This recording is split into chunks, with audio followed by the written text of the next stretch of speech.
नमस्कार, मेरा नाम कुलदीप शुक्ला है और आप देख रहे हैं दत्ता क्लासेस। दोस्तों, हम इंग्लिश ग्रामर की बात कर रहे थे और इंग्लिश ग्रामर में हम टेंस पढ़ रहे थे। टेंस में 3 चीज़ें इंपॉर्टेंट होती हैं, ठीक है। पहला तो सेंटेंस ही इंपॉर्टेंट होता है और सेंटेंस में हमने 3 चीज़ों की बात की थी।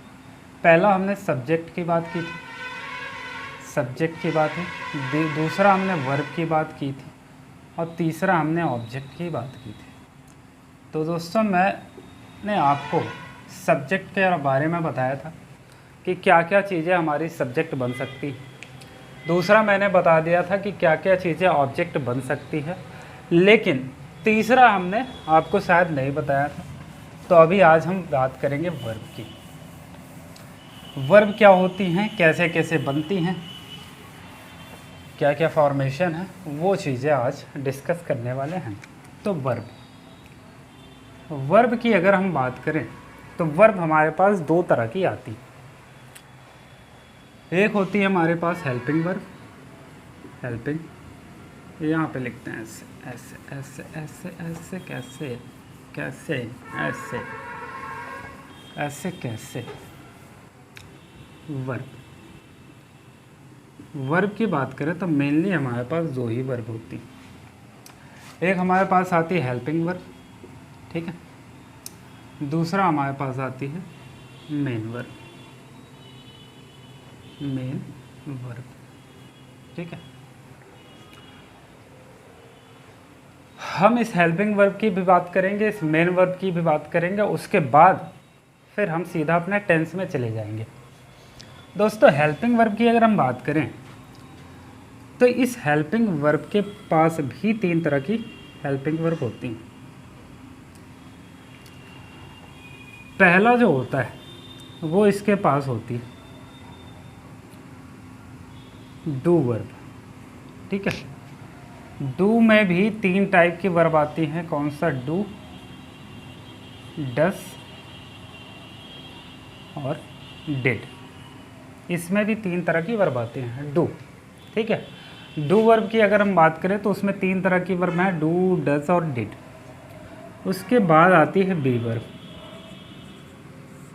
बी वर्ब की बात करें तो इसमें भी 4-5 प्रकार की आती हैं, जैसे इज़ हो गया, एम हो गया, आर हो गया, वाज हो गया, वर हो गया, ठीक है। और एक और आती है बीन। बीन का भी कहीं कहीं यूज़ हो जाता है। तो डू हो गया, बी हो गया। एक होती है हैव। हैव की बात करें तो इसमें भी 3 तरह की वर्ब हैं। कौन कौन सी? हैज़, हैव और हैड। तो इन सारी वर्ब्स का यूज करेंगे। अगर हम डू की बात करें तो इंडेफिनिट में इनका यूज होता है, इंडेफिनिट टेंस में, इंडेफिनिट। इसकी बात करें तो इसका यूज होता है कॉन्टिन्यूअस में, कॉन्टिन्यूअस में। आगे इनका यूज हम बताएंगे। और इसकी बात करें तो हमारे लिए परफेक्ट में यूज होता है, परफेक्ट में, परफेक्ट में, ठीक है। इंडेफिनिट में किस वर्ब का यूज होता है? डू, डस, डिड का यूज होता है। कॉन्टिन्यूअस की बात करें तो इज, एम, आर, वाज, वर या बीन का यूज होता है। और परफेक्ट की बात करें तो हैज़, हैव और हैड का यूज होता है। बताओ, इसमें कोई दिक्कत या समस्या है? अब कहाँ कहाँ किस किस टेंस में कैसे कैसे इनका यूज होगा वो हम आगे देखेंगे। पहले मैं बताना चाहता हूँ कि हमारे पास कितने तरह की वर्ब हैं। तो बेसिकली 3 तरह की हैं, डू, बी और है। डू में भी 3 टाइप होते हैं, डू, डज और डिड होते हैं। और ये अगर आपने पढ़ा हो टेंस तो डू और डज का यूज प्रेजेंट इंडेफिनिट में करते हैं, डिड का यूज हम पास्ट इंडेफिनिट में करते हैं। इज, एम, आर का यूज हम प्रेजेंट कॉन्टिन्यूअस में करते हैं। वाज, वर का यूज हम कहाँ पे? पास्ट कॉन्टिन्यूअस में करते हैं। हैज़ और हैव का यूज हम प्रेजेंट परफेक्ट में करते हैं। जहाँ पे हैड का यूज हम कहाँ पे करेंगे? पास्ट परफेक्ट में करेंगे। बताओ, यहाँ तक कोई दिक्कत या समस्या है? ये सारी चीज़ें अगर आपको क्लियर है तो फिर हम आगे बढ़ें और थोड़ा सा हम मेन वर्ब की तरफ देखेंगे। देखो, मेन वर्ब होती बेसिकली होती क्या है? क्रिया होती है। कोई भी हम काम कर रहे हैं, कोई भी हम काम कर रहे हैं वो हमारी मेन वर्ब बन जाती है। जैसे हम हंस रहे हैं तो लॉफ, ठीक है, हंसने का काम हो रहा है, लॉफ हमारी मेन वर्ब हो जाएगी। खेल रहे हैं प्ले हमारी मेन वर्ब हो जाएगी। कूद रहे हैं जंप हमारी मेन वर्ब हो जाएगी। जा रहे हैं गो हमारी मेन वर्ब हो जाएगी। आ रहे हैं कम हमारी मेन वर्ब हो जाएगी। मतलब हम जो भी काम कर रहे हैं वो हमारी मेन वर्ब कहलाती है। एक्शन वर्ड जो भी होंगे, या इसको हम कह सकते हैं फाइनली कि all action word are main verb. ठीक है, तो इसको हम क्या कह सकते हैं, all action word is a main verb, ऐसे इसको बोल सकते हैं। इसकी भी कई फॉर्म होती हैं भाई। फर्स्ट फॉर्म हो गई, फर्स्ट फॉर्म जी, ठीक है। फिर एक बनती है सेकेंड फॉर्म, फिर बनती है थर्ड फॉर्म, उसके बाद आईएनजी लगता है, फिर एस लगता है। देखो जैसे अगर हम गो की बात करें, गो ये फर्स्ट फॉर्म हो गया। सेकेंड फॉर्म होता है वेंट, थर्ड फॉर्म होता है इसका गॉन। ठीक है, तो समझ में आया, फर्स्ट सेकेंड थर्ड फॉर्म हो गया। और उसके बाद वर्ब की फर्स्ट फॉर्म के साथ आईएनजी भी लगता है, तो गो है उसके साथ हम आईएनजी भी कभी कभी लगा देते हैं, और गो के साथ कभी कभी एस या एस लगा देते हैं, गोज हो जाता है।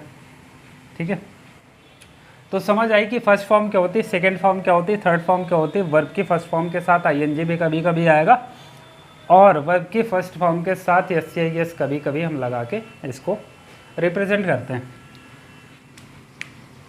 तो ये भी कह सकते हैं कि जिनको हम first form, second form, third form verb के साथ आईएनजी और उसमें एस या एस जोड़ सकते हैं, वो हमारे सारे क्या मेन वर्ब का काम करती हैं। बताओ यहाँ तक कोई दिक्कत है?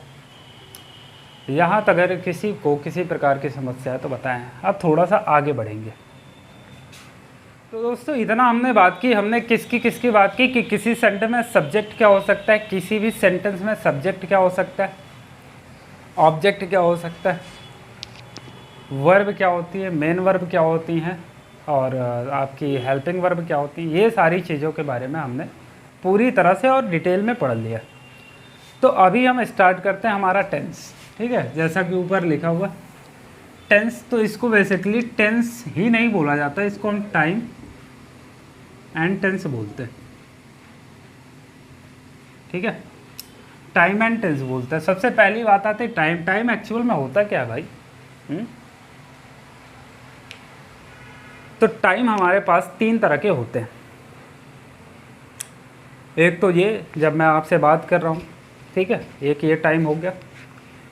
दूसरा टाइम अभी अभी जो बीत चुका है वो टाइम हो गया, और तीसरा अपना टाइम आएगा। तो नंगा ये तो आया था, क्या घंटा लेके जाएगा, अपना टाइम आएगा।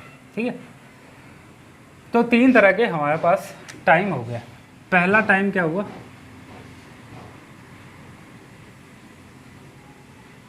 प्रेजेंट की बात करेंगे, अभी अभी जो चल रहा है। इसके पीछे अगर थोड़ा सा भी पीछे जा रहे हैं, 2 सेकंड पीछे जा रहे हैं, तो पास्ट की बात हो जाएगी, तो पास्ट हो गया। और इसके आगे जाएंगे तो ये फ्यूचर हो जाएगा। ठीक है, फ्यूचर हो जाएगा।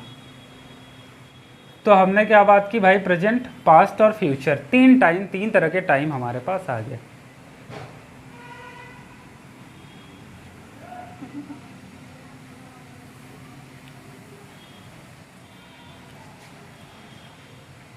अब इसकी अगर हम बात करें प्रेजेंट की, तो इसके 4 पार्ट होते हैं। पहला आएगा इंडेफिनिट, दूसरा आएगा कॉन्टिन्यूअस, तीसरा आएगा परफेक्ट, चौथा आएगा हमारा परफेक्ट कॉन्टिन्यूअस। चौथा क्या आएगा भाई, हमारा परफेक्ट कॉन्टिन्यूअस आएगा। अब इंडेफिनिट की अगर हम बात करें, तो इंडेफिनिट बताता है कि जब चीज़ें फिक्स नहीं है। ठीक है, जैसे राम जाता है, राम खाता है, राम पीता है, लेकिन क्या पीता है मेंशन नहीं, क्या खाता है मेंशन नहीं, कहाँ जाता है मेंशन नहीं। ठीक है,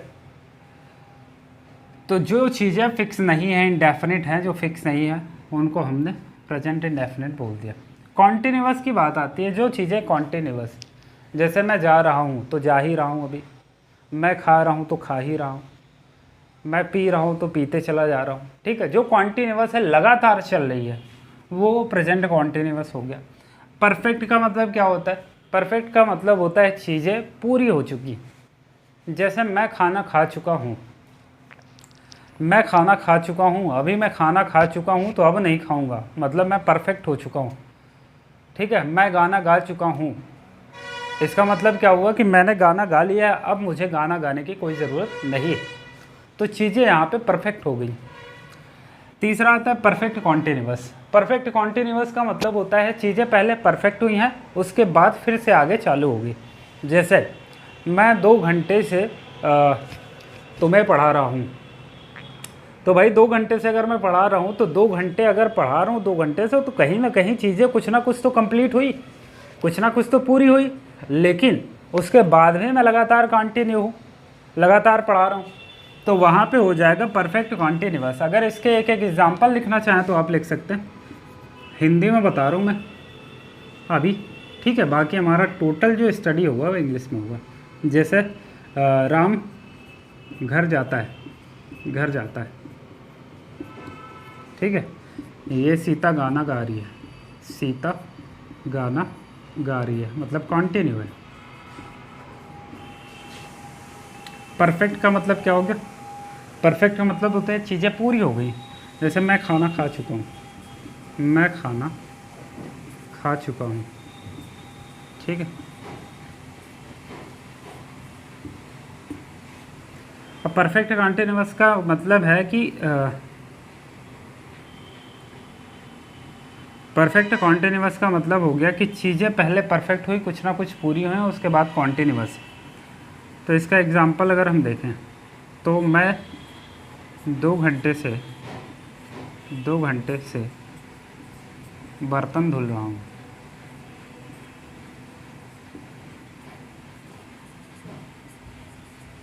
ठीक है।